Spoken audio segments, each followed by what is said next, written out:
Hi everyone, you're listening to Achieve Balance with Dr. Arminta, a show brought to you weekly to help you be healthier, happier, and more vitalistic next year than you are this year.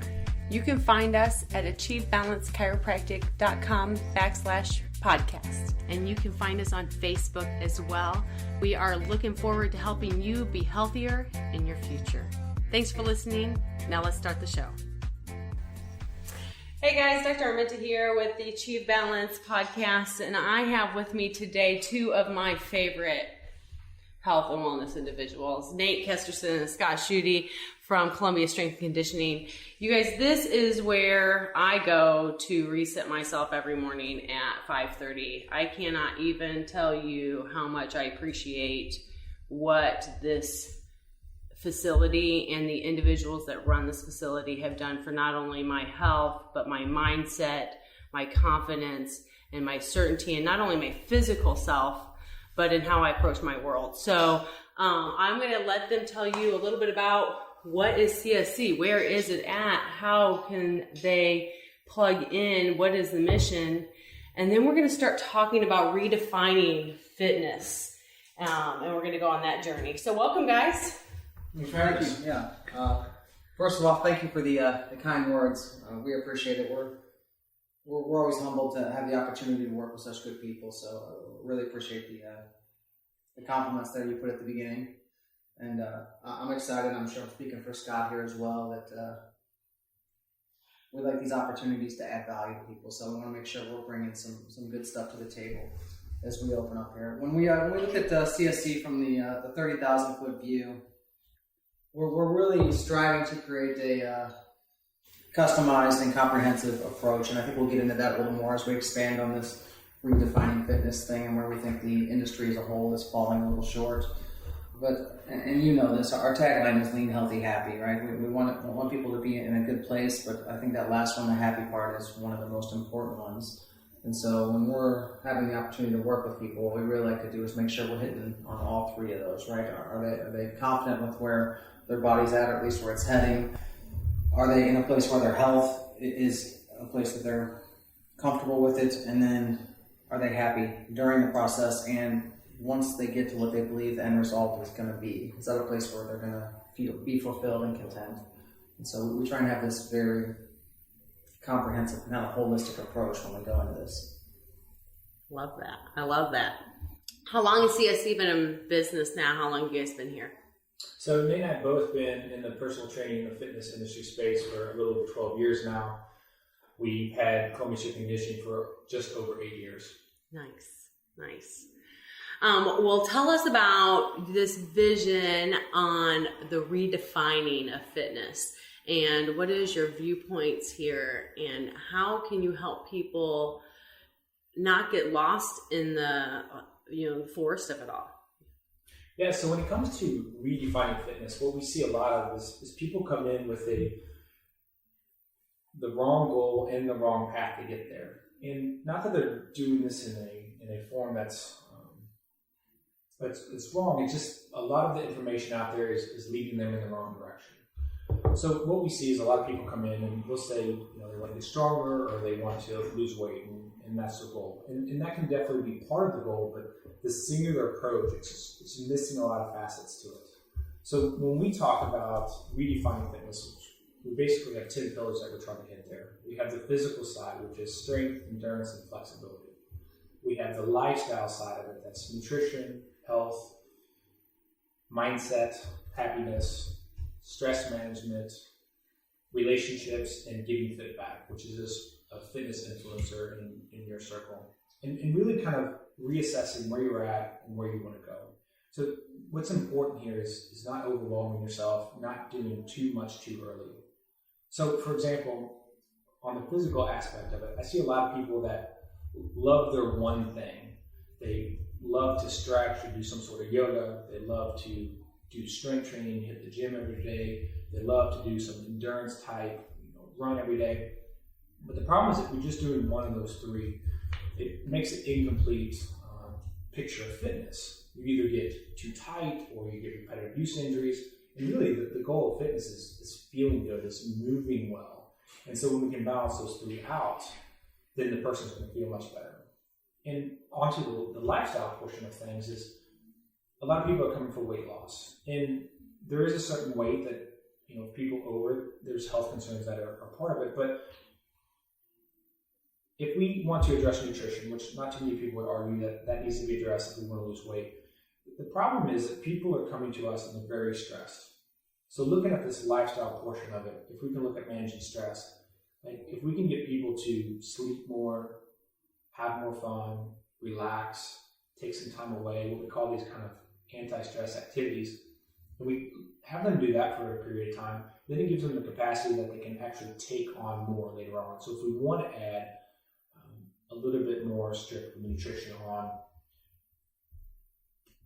approaching this big rock mentality of the sense of if people eat out a lot, maybe we need to cut back or find healthier choices there or find alternative foods.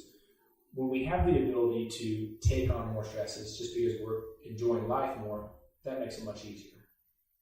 It increases the capacity for an individual. Absolutely. We only have so much capacity to make decisions during our day. We only have so much capacity and adaptation to our stress, both physically, mentally, and chemically. And if you increase your capacity by, sleeping more and taking the time and having the breaks, it makes the journey, which is what you guys are teaching individuals, so much more enjoyable and so much less stressful, because the journey itself, the idea of it, can be a stress point if you allow it to be. Yeah, absolutely. And it's amazing the stats on the success rate with people trying to lose weight or become healthier. It's extremely, extremely low with that. And so when we've seen much better success with people taking a step back, kind of reassessing where they're at, what they really want. So for my standard male example of me talking with them and what their goal is, they're like, I want to be 10% body fat. And it's just a number that sounds good. It doesn't have that much meaning to it. But if you can dig deeper, you can find that, really the true meaning is he wants to get in better shape so he can keep up with his kids and be more active with them. Now, when you have that as your primary goal, and then you set the path along that fits that, there's more likely he's going to stick with it, that he's going to enjoy the process, because there's true meaning behind that versus just a made-up number that sounds good.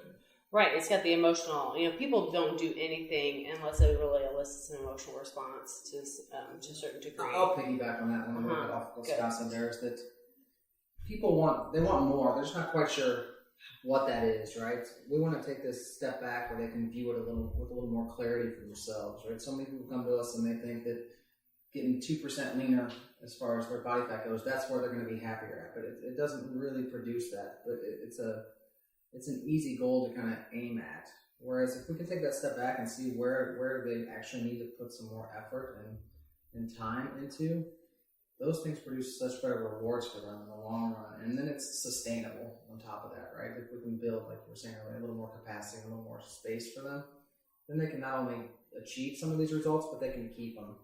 We don't want to see this backsliding where people are at a 10 or at a 0, right? They're either all in or they're all out, and then they can't keep these hard-earned results that they're working so diligently for. Right, because the true key in all of it is consistency, is consistent repetition towards the journey and enjoying the journey as we go.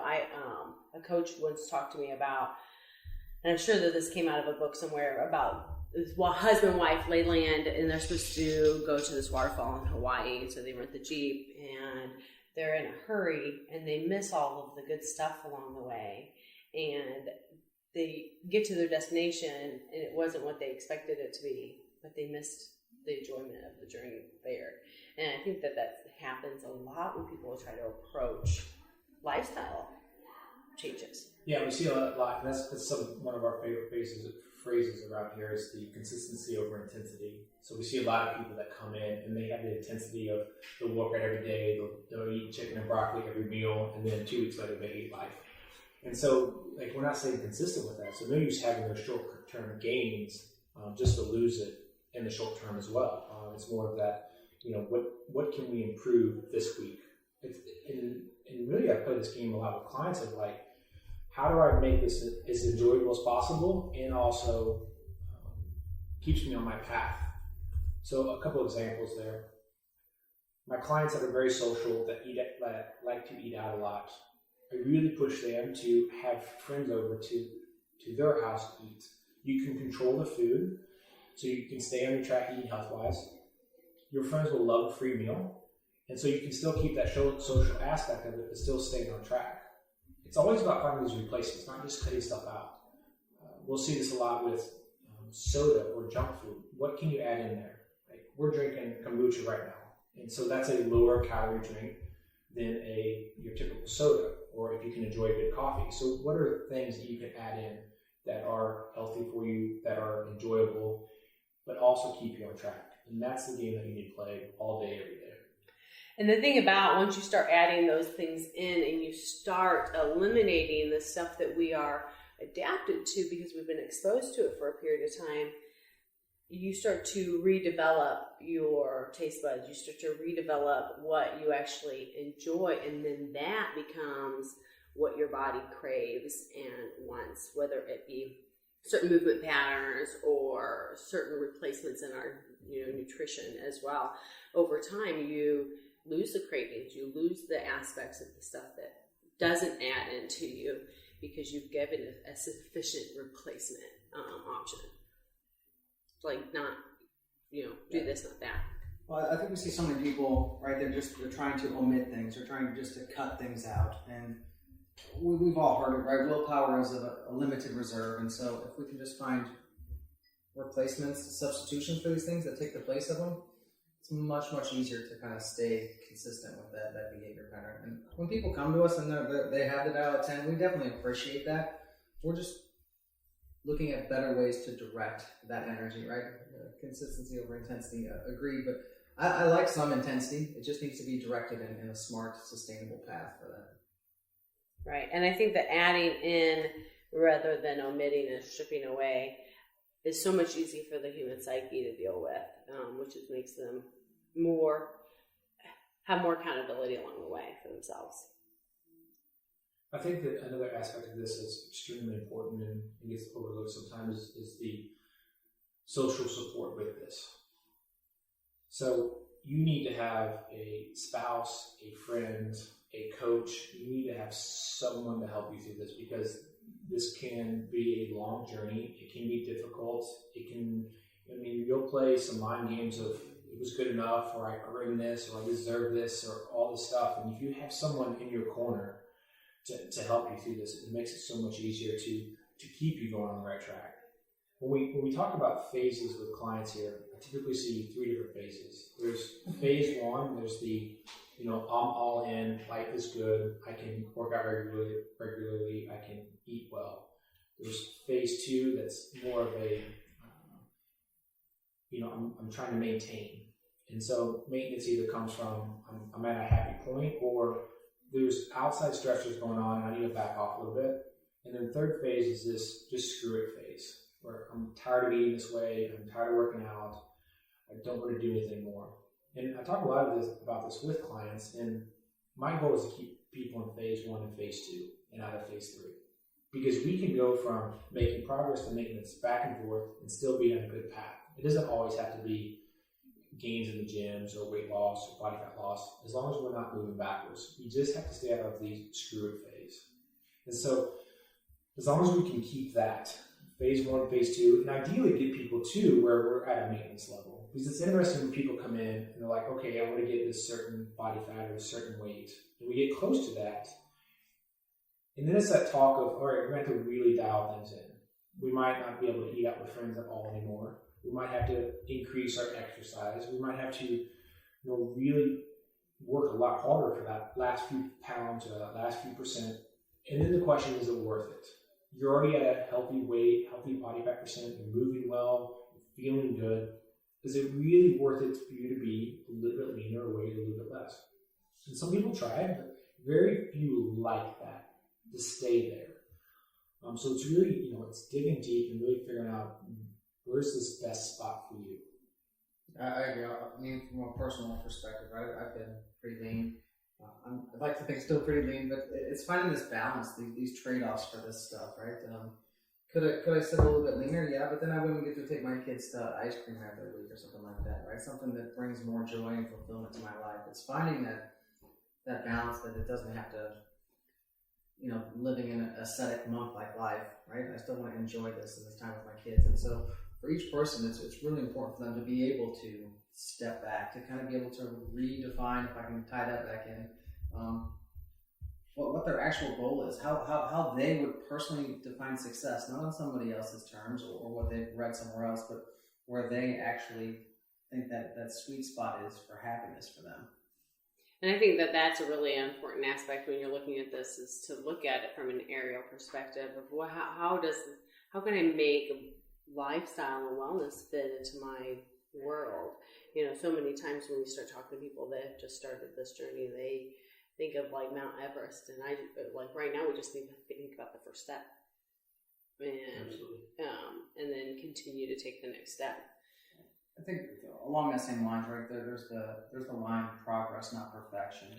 I think when people are setting themselves up for this, they have to have this thing that, right? It goes back to what Scott was talking earlier about when the dial goes to screw it, right? If they're not absolutely perfect, they're like, well, if I'm going to be off the wagon, I'm going to jump off the wagon completely and go crazy, with it and sink the whole ship, right? It's analogous to the idea, right? If your car's got one flat tire, screw it, I'll just puncture the other tires as well, right? It doesn't make any sense, as opposed to, as long as we're making some level of progress, gosh, but man, now success is just foreordained. It's just a matter of giving it enough time for it to happen. Right. That consistency over time.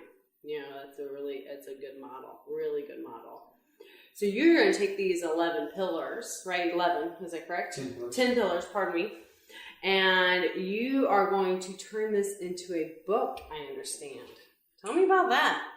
Yeah, so this is something we've been talking about a lot the last year or so. We've been working with a woman in town named Janine Steester, who's a PhD behaviorist as well. She's helping us with that because she's taught us a lot on this aspect of when people come in and we want to change people's lifestyles around, it's changing habits, and that's where our kind of replacements come into play, and that's where these meeting people where they're at and making those small steps. So the three of us are working on this in the aspect of Nate and I's experience in the fitness industry and Janine's experience with just behavioral change, and really taking that self-assessment, figuring out where you're at and what you need to work on. And then every 4 to 6 weeks, retaking that, because life is going to change, your goals are going to change, your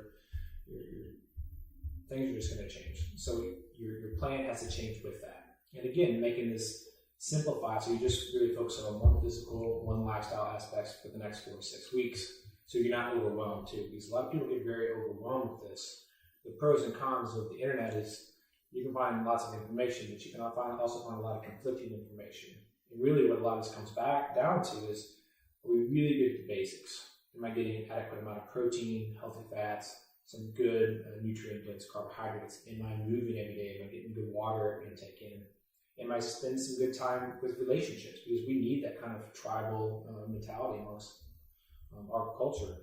Are we spending some time doing things that we enjoy and find fun? So really taking that aspect, really helping people figure out which one they need to work on, and then the steps for that.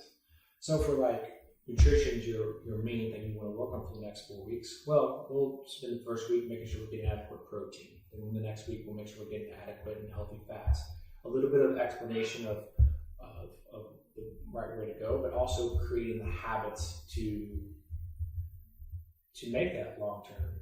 And then with that, creating an online platform so you have a journey that you're going down. So whichever one of these that you fall into, it's giving you step-by-step directions with some video, with some at-home workouts.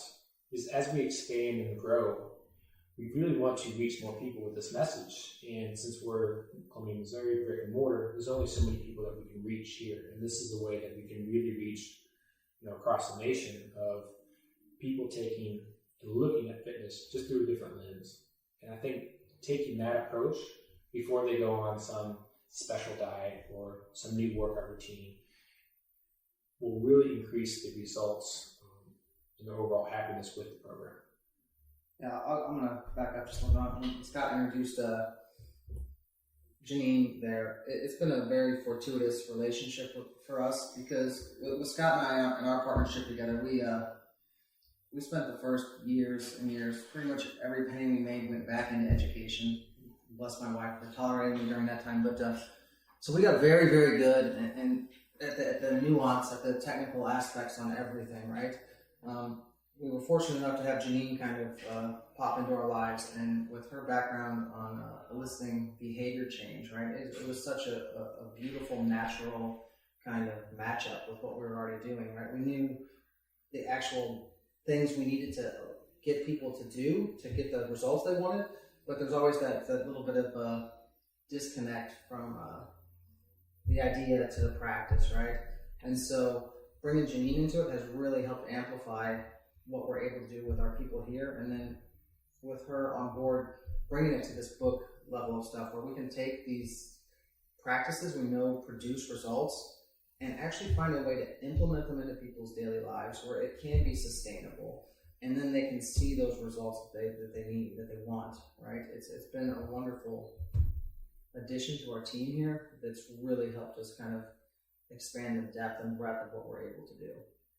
Because that is so wonderful, because if you don't change the behavioral patterns, you'll never change the person, and the person has to flip the switch on their internal, and by being able to, figure out how certain individuals do that and make it more successful, it makes them more accountable, and it makes the process so much more easy and enjoyable for all parties involved, the client and, the mentor, the coach.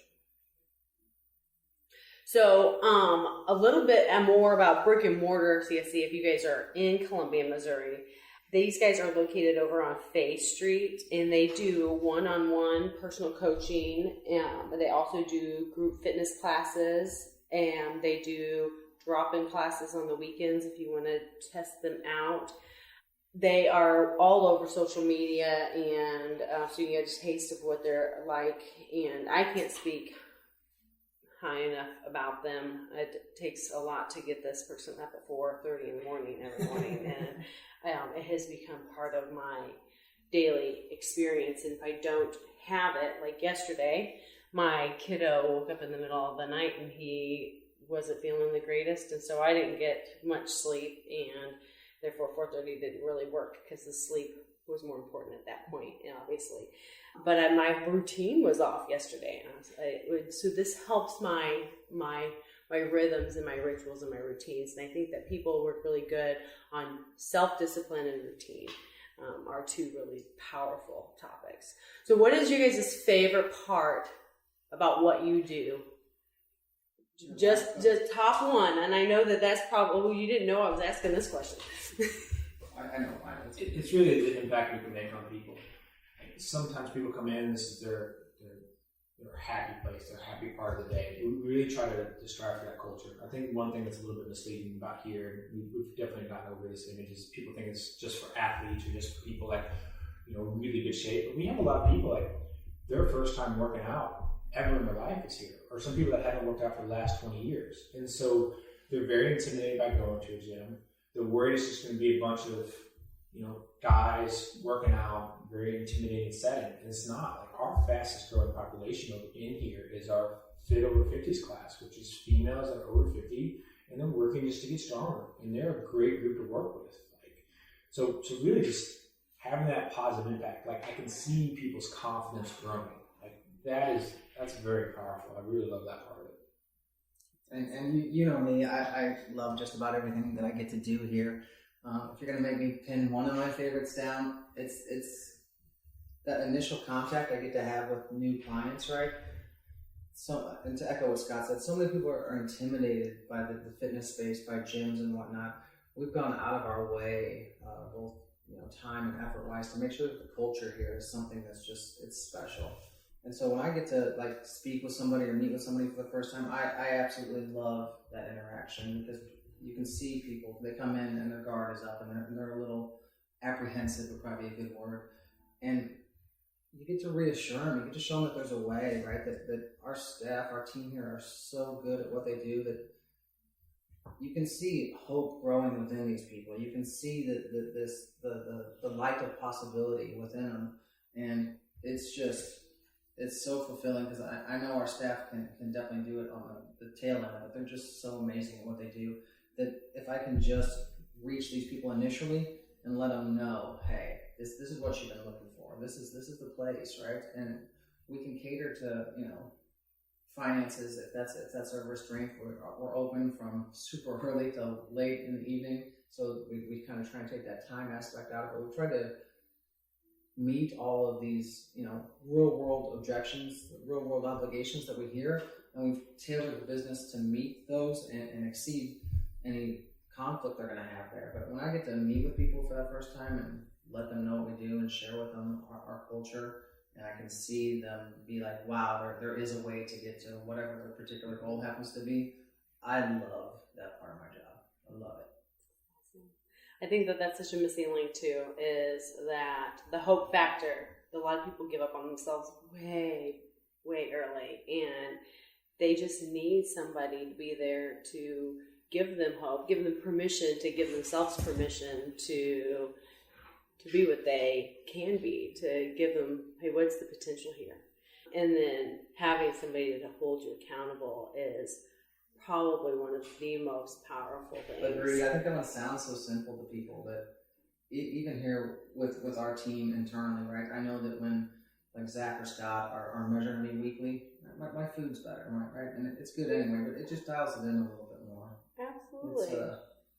It's an often overlooked piece, but it's usually the third part I kind of include with, right? I like the strategies we put with people, be it fitness, be it nutrition, be it mindset, to be stuff that's implementable within their day, that it can actually fit there, that's a low friction strategy, that is something that's sustainable long term, and that we bring some level of accountability to it. And I think when those three pieces are there, wow, you're on the right road. You're on the road to success. And what I can say is once you start making the habit and the routine of it, it feels weird to not be. Yeah. So powerful. So I thank you guys for making my life a better and happier place. And I look forward to having you guys back on the show because these guys are full of knowledge, from nutrition to supplementation to body mechanic movements to mindfulness. Very much not just a gym. Very, very, very much not just a gym. So thank you guys so much for being on the show. Thank you, Doc. Yeah, you are very welcome. My pleasure. And we will have show notes, and these guys will be linked in, so stay tuned, and we look forward to seeing you on the next episode. Hi guys, Dr. Arminta here. Thank you so much for listening. I hope today's episode brought you information to help you eat better, move better, think better, and take care of the true root of your health issues. You can find us online at achievebalancechiropractic.com/podcasts, and you can find us on social media as well. We look forward to having you here the next episode, and we look forward to helping you create a healthier future tomorrow.